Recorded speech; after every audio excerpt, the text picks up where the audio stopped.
Hello friends, आपका India education hub में स्वागत है। आज हम पढ़ने वाले हैं एटमॉस्फेयर। एटमॉस्फेयर में कौन सी गैसेस हैं, इसके अलावा ट्रोपोस्फियर, स्ट्रेटोस्फियर, इन सभी के बारे में हम बहुत अच्छे से पढ़ने वाले हैं, तो वीडियो को एंड तक आप ज़रूर देखिएगा। CHS एंट्रेंस की बेहतरीन तैयारी के लिए दोस्तों इंडिया एजुकेशन हब ने आपके लिए पूरा का पूरा कोर्स तैयार किया है, जिसमें आपको जीके, साइंस, हिंदी, इंग्लिश सभी चीज़ें पढ़ाई जाती हैं। और आज मैं आपको एटमॉस्फेयर पढ़ाऊंगी, तो इसे आप अच्छे से देखिएगा। जहाँ पर ज़रूरी हो, जो बात आपको नोट करनी हो, उसके लिए आप ज़रूर इसे नोट करिएगा। क्यों के लिए जो चीज़ें आपको याद नहीं रहती, समझ में नहीं आती, तो उसे नोट करना अति आवश्यक हो जाता है, ताकि आप एंट्रेंस में अच्छा मार्क्स स्कोर कर सकें। इसके अलावा आपकी लगातार क्लासेस चल रही हैं, तो क्लास से रिलेटेड अगर आपको कोई भी डाउट या कोई भी जानकारी चाहिए, या फिर आप चाहते हैं हमें संपर्क करना किसी भी चीज़ की, अगर आपको जानकारी चाहिए तो डिस्क्रिप्शन बॉक्स में नंबर दिया हुआ है, वहाँ से जाकर आप जानकारी प्राप्त कर सकते हैं। तो चलिए आज का ये वीडियो हम स्टार्ट करते हैं। सबसे पहले ये वायुमंडल होता क्या है, एटमॉस्फेयर होता क्या है। तो देखिए, हमारी जो पृथ्वी है, जब हमने ज्योग्राफी स्टार्टिंग किया था तो हम लोग का पहला लेसन यही था, जिसमें हमने आपको लॉन्गिट्यूड, लैटिट्यूड, ठीक है, इन सभी के बारे में बताया था। तो हमारी पृथ्वी कैसी है, एक अंडाकार जैसी है, गोल है, और इसके चारों तरफ, मतलब नॉर्थ हो गया, ईस्ट हो गया, वेस्ट हो गया, साउथ हो गया, चारों तरफ जो घेरा हुआ जो वायु है, घेरी हुई जो हवा है, उसे क्या कहते हैं, एटमॉस्फेयर कहते हैं। तो आज हम इसी एटमॉस्फेयर के बारे में जानेंगे। बहुत ही इंटरेस्टिंग चैप्टर है, तो चलिए स्टार्ट करते हैं। सबसे पहले यहाँ दिया हुआ है, the envelope of air the completely surrounded the earth is known as atmosphere. तो मैंने पहली लाइन में ही आपको ये बता दिया, एटमॉस्फेयर क्या है, पूरा सराउंडिंग है, पूरा घुमा हुआ है अर्थ के अगल बगल, उसे कहते हैं atmosphere. The atmosphere extended about 100 kilometre from the surface of the अर्थ। ठीक है, ये कितने किलोमीटर तक फैला हुआ है, तो ये 1000 किलोमीटर तक फैला हुआ है अर्थ से। और 99% of total mass of atmosphere is found with in 29 kilometre. तो जितना जो मिला जुला एक कहते हैं कि हवा है उसमें, वो 99% वो 29 किलोमीटर तक पाई जाती है। आगे बढ़ते हैं। This is the because the atmosphere is held by the gravitational pull of the earth. जैसा कि आपको पता है, पृथ्वी पर गुरुत्वाकर्षण बल है, उसी के कारण ऐसा होता है। अब यहाँ पर दिया है composition of atmosphere as follow. ठीक है, फॉलो यहाँ पर दिया हुआ है। तो देखिए, अगर आपको एंट्रेंस एग्जाम में ये पूछता है कि बताएं हमारे एटमॉस्फेयर में सबसे अधिक गैस कौन सी है, तो इसका राइट आंसर आपका हो जाएगा नाइट्रोजन। या फिर अगर मान लीजिए नाइट्रोजन ऑप्शन में नहीं है और बाकी चीज़ें ऑप्शन में हैं, तो उसका राइट आंसर आपका ऑक्सीजन हो जाएगा। तो प्लीज़ आप इस पूरे जो है लाइन को याद रख लीजिए। सबसे पहले आपका नाइट्रोजन आएगा, उसके बाद ऑक्सीजन, आर्गन, कार्बन डाइऑक्साइड, और जैसा जैसा दिया हुआ है नियॉन, हीलियम, ओजोन और हाइड्रोजन। तो यहाँ से ये भी क्वेश्चन बन सकता है कि सबसे कम जो है वो कौन सी गैस है, तो वो आपका हो जाएगा हाइड्रोजन। तो मेन क्वेश्चन यहीं से आते हैं आपके कि कंपोजिशन जो एटमॉस्फेयर है उसमें सबसे ज़्यादा गैस कौन सी पाई जाती है। तो आपके सामने लिखा हुआ है नाइट्रोजन 78% तक ये उपलब्ध है, और दूसरी है ऑक्सीजन। अगर पूछता है सबसे कम कौन सी है, तो वो है हाइड्रोजन। चलिए अब थोड़ा थोड़ा हम सभी गैसों के बारे में जान लेते हैं। सबसे पहले है कार्बन डाइऑक्साइड, जिसे कि आप CO2 के नाम से जानते हैं, इसको इससे संकेत किया जाता है। ये बहुत ही कम मात्रा में पाई जाती है। ठीक है, और दूसरी बात ये है कि इसकी एबिलिटी क्या है कि ये एब्जॉर्व करती है, ये हीट को एब्जॉर्व करती है। तो यहाँ पर हम ये कह सकते हैं कि पृथ्वी पर जो ग्लोबल वार्मिंग हो रही है, इतना जो गर्म हो रहा है, नहीं जैसे अभी कितने समिट्स हो रहे हैं इस पर कि हम किस तरह अपने पर्यावरण को बचा सकें। लोग कार्बन डाइऑक्साइड का कम से कम यूज़ करें, तभी हमारा जो है ये पृथ्वी बच सकता है। क्योंकि कार्बन डाइऑक्साइड क्या करता है, गर्मी बढ़ाता है, और जैसे जैसे गर्मी बढ़ेगी पृथ्वी भी गर्म होता जाएगा, और इस सब के चलते हमारा पूरा पर्यावरण है या फिर इकोसिस्टम है, सभी चीज़ें नष्ट हो जाएंगी, खराब हो जाएंगी। तो इस तरह से आप याद रखिएगा, कार्बन डाइऑक्साइड जो है ये क्या करती है, इसकी एबिलिटी क्या है, ये अब्जॉर्व करती है हीट को। इसीलिए हमारा एटमॉस्फेयर क्या होता है, वार्म होता है, मतलब गर्म होता है, और they are really balancing the heat of the earth. तो इससे आप याद रखिएगा। तो इसलिए क्या करना है, कम से कम कार्बन जो डाइऑक्साइड होता है उसका कम से कम प्रयोग करना है। इसीलिए कई जगह जो है समिट होते हैं, इंटरनेशनल समिट होते हैं, जहाँ कई देश मिलकर इस पे बात करते हैं और इस पे विचार करते हैं कि अब हमें पृथ्वी को किस तरह से अच्छा करना है या फिर उसको संभालना है। चलिए आगे बढ़ते हैं। यहाँ पर वाटर वापर, जिसे कहते हैं वाष्प। जैसा कि जब आप पानी उबालते हैं तो उसका वाष्प बन के वो दूसरे रूप में हवा में चला जाता है। तो इसी तरह से वाटर वेपर भी जो होता है, ये हमारे वातावरण में अवेलेबल होता है। तो जल वाष्प से आपको बस इतना ही याद रखना है कि जो भी बादल होती है, रेन होता है, या फिर कहते हैं ओस और हिम जो होता है, मतलब जो ठंडी बर्फ़ होती है, ये सभी किसके कारण होती है? जो हमारे वायुमंडल वायुमंडल में जल वाष्प है, मतलब वाटर वापर है, इसी के कारण ये सभी चीज़ें होती हैं। यहाँ तक कि जो तूफ़ान भी होते हैं, जो तूफ़ान बनते हैं, इसमें इनका एक बहुत बड़ा रोल होता है वाटर वेपर का। तो ये इसका काम है। और यहाँ पर लिखा भी हुआ है सोर्स फॉर ऑल क्लाउड्स, ठीक है। रेन हो गया, हिल स्टॉर्म का, इन सभी के लिए एक सोर्स है। नेक्स्ट है डस्ट पे। तो देखिए डस्ट क्या करता है, यहाँ पर दिया हुआ है dust is atmosphere contribute to the red and orange colour of sunrise and sunset. जब भी आपने देखा होगा सूर्यास्त होता है, ठीक है, सुबह या शाम को, तो आपको वो रेड और ऑरेंज किस लिए दिखता है, किस कलर से, ऐसा क्यों दिखता है? ये जो भी छोटे छोटे डस्ट होते हैं ना, जब भी मान लीजिए छोटे छोटे डस्ट हैं, ठीक है, और यहाँ पर ये हमारा सन है, तो इसकी जो भी लाइट्स है, वेव्स हैं, लघु तरंग होती हैं, स्मॉल वेव्स होती हैं, उसे लघु तरंग कहते हैं। तो ये छोटे छोटे मात्रा में यहाँ से जाती हैं और हमारे अर्थ पर पहुँचती हैं। तो ऐसे करने से बहुत सारी वापस रिफ्लेक्ट होती हैं, ठीक है, ये सभी भी हम आगे पढ़ेंगे। तो ये कण क्या करती हैं, जब वो उससे गुजरती हैं तो हमें उसका रंग रेड या फिर ऑरेंज दिखाई देता है। तो डस्ट एक क्या करता है, कंट्रीब्यूट करता है एटमॉस्फेयर में, इसलिए क्योंकि वो कलर को मतलब दिखाता है। हमें उस कलर क्यों दिखता है, इसी कारण, डस्ट के कारण, जितना भी डस्ट उसमें है। तो हमने क्या क्या जाना दोस्तों यहाँ पर, कि हमारे एटमॉस्फेयर में कई तरह की गैस है, जैसे कि nitrogen, oxygen, argon, helium, nitrogen.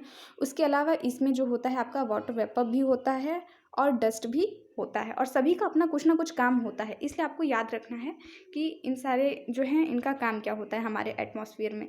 तो चलिए यहाँ पर हमने देख लिया। अब हम जानते हैं लेयर्स।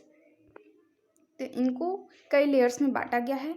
क्यों बांटा गया है? क्योंकि हमारे वायुमंडल में बहुत तरह की गैस है, और लेयर्स इसलिए बांटे गए हैं क्योंकि सभी लेयर्स में कुछ ना कुछ एक उसका इम्पैक्ट है, एक इसका मतलब कुछ महत्वपूर्ण कार्य होता है। तो सबसे पहले हम ट्रोपोस्फियर पढ़ेंगे। ट्रोपो का मतलब होता है चेंज। तो चेंज से आप समझ सकते हैं ट्रोपोस्फियर का नाम इसलिए रखा गया क्योंकि यहाँ पर आपको सभी तरह के चेंजेस देखने को मिलेंगे। कैसे चेंजेस? जैसे कि आपका वर्षा हो गया, तूफान हो गया, आंधी हो गया, ये सभी भी जितनी चीज़ें होती हैं वो किस फेयर में होती हैं, ये ट्रोपोस्फियर में होती हैं। ट्रोपोस्फियर को हिंदी में कहते हैं शोभमंडल। तो यहाँ पर आपकी क्या होता है, यहाँ पर ही आपका वर्षा, तूफान, ये सभी चीज़ें होती हैं। तो सबसे पहले हमने क्या जाना कि वायुमंडल की जो सबसे निचली परत है, या कहते हैं सबसे पहली परत, ये है आपका ट्रोपोस्फियर। उसके आगे जैसे ही आप पढ़ेंगे तो उसे हम कहते हैं स्ट्रेटोस्फियर। उसके आगे आपका थोड़ा बहुत ओजोन है तो उसे ओजोन स्फीयर भी कहते हैं, और कई बुक्स में ऐसा दिया भी नहीं होता है, तो ओजोन स्फीयर भी आप यहाँ पर कह सकते हैं, इसका भाग होता है। नेक्स्ट आता है आपका थर्मोस्फीयर, जिसे 2 पार्ट्स में डिवाइड कर देते हैं। उसमें होता है इग्नोस्फीयर और दूसरा होता है एक्सोस्फीयर। तो इस तरह से आपकी एक लेयर बन जाती है, ठीक है। और यहाँ पर एक साइड में ऊंचाई लिखी होती है, तो इसे आप ड्रॉ करके अच्छे से इसको बना सकते हैं। तो ज़रूर आप ड्रॉ करें ताकि आपको इजीली याद रह जाए। तो सबसे पहले हम शोभमंडल मतलब ट्रोपोस्फियर के बारे में जान रहे हैं कि ये सबसे निचली परत है, और दूसरी यहाँ पर इसकी हाइट भी दी हुई है कि ये इसकी हाइट जो है extend to height 18 kilometre to the equator और 8 किलोमीटर टू द पोल। मतलब ये ध्रुव पर जो है 8 किलोमीटर और इक्वेटर मतलब भूमध्य रेखा पर 18 किलोमीटर तक इसकी हाइट है। लिखा हुआ है इन this layer temperature decrease with height. तो मतलब यहाँ पर आपको क्या पता चल रहा है कि जैसे ही यहाँ पर हाइट बढ़ती है तो टेम्परेचर डिक्रीज हो जाता है, टेम्परेचर ठंडा हो जाता है। यहाँ पर टेम्परेचर ठंडा रहता है, इस चीज़ का आप ध्यान दीजिएगा, क्योंकि जब आप आगे पढ़ेंगे तो स्ट्रेटोस्फीयर में टेम्परेचर गर्म हो जाता है, फिर उसके आगे थोड़ा ठंडा होता है, और जो नेक्स्ट लेयर होता है उसमें फिर गर्म हो जाता है। तो इस तरह से कहीं ठंडा रहता है, कहीं गर्म होता है। तो अगर आपको क्वेश्चन पूछता है कि ट्रोपोस्फियर में जो है वो टेम्परेचर क्या रहता है, डिक्रीज रहता है या इंक्रीज करता है, तो यहाँ पर हाइट के हिसाब से टेम्परेचर डिक्रीज हो जाता है। It's called normal lapse rate. Next लिखा हुआ है all weather change occur in the troposphere. जैसा कि मैंने आपको बता दिया, वेदर चेंजिंग इसी आपके ट्रोपोस्फियर में होती है। The high at which the temperature stop decreasing is called tropopause. तो जहाँ पर आपका टेम्परेचर जो है वो रुक जाता है, जहाँ यहाँ से आपका स्टार्ट हो जाएगा गर्मी, ठीक है। यहाँ तक हमने पढ़ा था कि एक हाइट पे जाने के बाद आपका जो टेम्परेचर है वो डिक्रीज हो जाता है, वो ठंड पड़ जाता है। बट जहाँ पर आपका ये डिक्रीजिंग स्टॉप हो जाता है, रुक जाता है, उसे कहते हैं ट्रोपोपॉज। पॉज का मतलब रुकना होता है और ये ट्रोपोस्फियर है ही, तो इसीलिए इसे ट्रोपोपॉज कहते हैं। नेक्स्ट है स्ट्रेटोस्फियर, जिसे कहते हैं समताप मंडल। और अगर हम इसकी ऊंचाई की बात करें, यहाँ पर दिया हुआ है कि ये this is the second layer of atmosphere, ठीक है। उसके बाद it extend to about 15 kilometre, ये 50 किलोमीटर तक फैली हुई है। उसके अलावा यहाँ पर लिखा है temperature increasing due to the absorption of the ultraviolet radiation of the sun by ozone present in this layer. तो चलिए इसे हम अच्छे से समझते हैं। सबसे पहले ये आप देख लीजिए, ये आपका ट्रोपोस्फियर है, यहाँ पर आपका स्ट्रेटोस्फियर है, और इसमें दिया हुआ है कि इस लेयर में यहाँ पर कुछ इस प्रकार से आपकी ओजोन लेयर होती है। ओजोन के बारे में आपने सुना होगा, इसे O3 से दर्शाते हैं। नेक्स्ट कि ये सूर्य की अल्ट्रावायलेट किरणें, जो सन की अल्ट्रावायलेट किरणें हैं, उसको रोकता है। क्यों?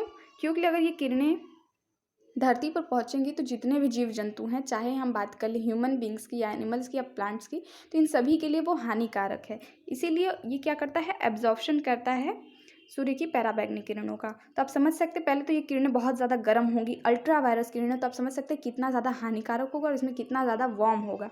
तो ये इन सभी को रोकता है। तो जब इन सभी को रोकता है तो आप बताएं, ये जो आपका स्ट्रेटोस्फियर है, ये ठंडा होगा या फिर गर्म होगा? जाहिर सी बात है, ये आपका गर्म हो गया। इसलिए दिया हुआ है कि यहाँ पर टेम्परेचर क्या होता है, इंक्रीज होता है। मीन्स जैसे ही आप आगे बढ़ेंगे स्ट्रेटोस्फियर में, आगे जैसे ही आप बढ़ेंगे वहाँ पर आपका टेम्परेचर इंक्रीज होता जाता है। जबकि आपके शोभ मंडल मतलब ट्रोपोस्फियर में ऐसा नहीं था, वहाँ पर हाइट के बढ़ने के साथ ही आपका टेम्परेचर डाउन हो रहा था, और यहाँ पर हाइट के साथ बढ़ते ही टेम्परेचर भी आपका क्या हो रहा है, इंक्रीज हो रहा है। ये किसके कारण हो रहा है? क्योंकि यहीं पर आपका पाया जाता है ओजोन लेयर, ठीक है। इसलिए जो आपका यहाँ पर गर्मी होता है। फिर नेक्स्ट लिखा हुआ है this layer is free from weather phenomena. तो यहाँ पर वेदर फिनोनिमा का मतलब क्या है? जैसे कि आपकी जो भी आंधी होता है, बारिश होती है, तूफान होती है, वो होती है आपके ट्रोपोस्फियर में, पर स्ट्रेटोस्फियर में ऐसा नहीं होता, ये उससे मुक्त है, मतलब उससे फ्री है। Hence it provide ideal flying condition for large jet planes, ठीक है, सॉरी प्लेन लिखा हुआ है यहाँ पर। इसी कारण क्या है, यहाँ पर आप जो भी मतलब आपके प्लेन्स होते हैं जो उड़ते हैं, वो किस मंडल में उड़ते हैं? मंडल मतलब फियर, तो ये है आपका समताप मंडल मतलब स्ट्रेटोस्फियर। इस मंडल में ही आपका हवाई जहाज उड़ता है। क्यों? क्योंकि यहाँ पर आपके लिए एक योग्य दशा है। योग्य दशा से मतलब यहाँ पे जब बारिश नहीं होगी, आंधी नहीं होगा, तूफान होगा, तो प्लेन एक जो है अच्छे वे में चल सकता है। इसीलिए इस वे को क्या कहा गया यहाँ पर? आइडियल फ्लाइंग कंडीशन के लिए कहा गया है। The end of stratosphere is called stratopause. तो जहाँ जहाँ आप पढ़ रहे हैं कि एंड हो जाता है स्ट्रेटोस्फियर का, तो उसे स्ट्रेटोपॉज कह देते हैं। नेक्स्ट है आपका मेसोफियर। तो हमने इसी में ही ओजोन के बारे में पढ़ लिया। कई बुक्स में आप देखेंगे कि आपको स्ट्रेटोस्फियर के बाद ओजोन स्फीयर के बारे में पढ़ाया जाता है अलग से। तो देखिए आपके समताप मंडल में ही मतलब स्ट्रेटोस्फियर में ही ओजोन लेयर भी पाई जाती है, और कई जगह उसको थोड़ा अलग करके भी दिखाया जाता है। तो इसमें कोई घबराने वाली बात नहीं है। आपसे अगर पूछता है कि ओजोन लेयर कहाँ है, तो इस पर आपको टिक करना है स्ट्रेटोस्फियर में। और बाई चांस मान लीजिए आपके ऑप्शन में स्ट्रेटोस्फियर नहीं होता है, ट्रोपोस्फियर है और इग्नोस्फियर है, एक्सोस्फियर है और ओजोनोस्फियर है, देन आप ओजोनोस्फियर टिक करेंगे। ये चीज़ आप याद रखिएगा। और ओजोन परत को नष्ट करने का आपने कई बार सुना भी होगा कि ये जो ओजोन लेयर है उसमें छेद पाए गए हैं। अगर इसमें छेद हो जाएंगे तो इसका मतलब क्या होगा कि जो सूर्य की किरणें, पैराबैंगनी किरणें जो धरती पर पहुंचने से ओजोन रोक रही थी, वो नहीं रोक पाएगी, क्योंकि इन छेदों के माध्यम से भी वो गति करके उसमें से निकल जाएगी। इसलिए इसमें छेद क्यों पाया गया? तो हमारे जो पृथ्वी है, जैसे वहाँ से जो एक गैस निकलती है उसका नाम है क्लोरोफ्लोरोकार्बन। इसी के कारण ओजोन लेयर जो है वो नष्ट हो रही है, वो खराब हो रही है। तो ये गैस का नाम क्या है? Chlorofluorocarbon, CFC। तो इसे आप याद रखिएगा, बहुत ही इंपॉर्टेंट है। यहाँ पर जो चीज़ें नहीं लिखी हैं उसके अलावा भी मैं आपको बता रही हूँ, क्योंकि आपको एक बुक में सभी कुछ नहीं मिल जाएगा। इसलिए हम आपको कहते हैं कि इंडिया एजुकेशन हब के साथ आप जुड़े, जहाँ पर आपको प्रॉपरली पूरा पढ़ाया जाएगा। इसमें एक भी चीज़ नहीं छोड़ी जाएगी। आपके एंट्रेंस के पॉइंट ऑफ व्यू से जो भी ज़रूरी है, सिर्फ वही चीज़ें आपको पढ़ाई जाएंगी। तो इसलिए आप और भी जो एक्स्ट्रा चीज़ें मैं आपको बता रही हूँ जो इसमें नहीं लिखी हुई हैं, उसको भी आप ज़रूर नोट कर लीजिएगा। अब ये हम बात करें क्लोरोफ्लोरोकार्बन की, तो ये कहाँ से आता है? तो जो भी एयर कंडीशन है, मतलब एसी है, रेफ्रिजरेटर है, फ्रिज है, यहाँ से इस तरह की गैसेज निकलती हैं और ये ओजोन लेयर को क्या करती हैं, हार्म करती हैं, उसको नुकसान पहुंचाती हैं। और जैसा कि हमने पढ़ा था कि यहाँ पर गर्मी ज़्यादा रहती है। चलिए आगे बढ़ते हैं। तीसरा है मेसोफियर। मेसोफियर में क्या दिया है कि जो आपका स्ट्रेटोस्फियर उसके लाइन के बाद आपका मेसोफियर आ जाता है और इसकी हाइट दी हुई है 80 किलोमीटर तक। जैसा कि उधर आपने देखा स्ट्रेटोस्फियर की जो हाइट दी हुई थी 50 किलोमीटर तक फैली हुई है और 50 से 80 में आपका मेसोफियर आ जाता है। और अभी तक आपका स्ट्रेटोस्फियर गर्म था, ठीक है। पहले हमने देखा, मैं एक बार दोबारा इसलिए रिवाइज करूँ ताकि आपको एकदम याद हो जाए। आपने शोभ मंडल देखा ट्रोपोस्फियर, तो यहाँ पर गर्म था, ठीक है। सॉरी, यहाँ पर गर्म नहीं थी, यहाँ पे ठंड थी। ट्रोपोस्फियर आपका क्या था, ठंडा था। और उसके बाद स्ट्रेटोस्फियर आपका क्या था, गर्म था। अब हमने जैसा मेसोस्फियर पढ़ा तो ये आपका ठंडा हो जाएगा, ठीक है। ठंडा का एरो आप ऐसे कर सकते हैं, मतलब ठंड रहती है। तो मेसोस्फियर में क्या दिया हुआ है, here the temperature decrease with increasing altitude, ठीक है। नेक्स्ट है the end of this layer is known as mesopause. तो जहाँ जहाँ एंड हो जा रहा है वहाँ पे पॉज लगा दीजिए, जो आगे का नाम है वो रहेगा, बस इतना आपको याद रखना है। लास्ट दिया हुआ है थर्मोस्फियर। थर्मोस्फियर में भी उसके 2 पार्ट्स होते हैं लेयर के। पहला पार्ट होता है इग्नोस्फियर और दूसरा पार्ट होता है एक्सोस्फियर। इग्नोस्फियर को हिंदी में कहते हैं आयन मंडल और जो एक्सोस्फियर है उसको कहते हैं बाह्य मंडल। चलिए अब हम इसके बारे में भी देख लेते हैं। यहाँ पर दिया हुआ है ये एब्जॉर्ब करती है एक्स रेज, मतलब एक्स किरणों को जो है एब्जॉर्ब करती है, शोषित करती है और अल्ट्रावायलेट रेडिएशन को भी एब्जॉर्ब करती है। अल्ट्रावायलेट रेडिएशन में जो एक्स रेज होती है इसको एब्जॉर्ब करती है।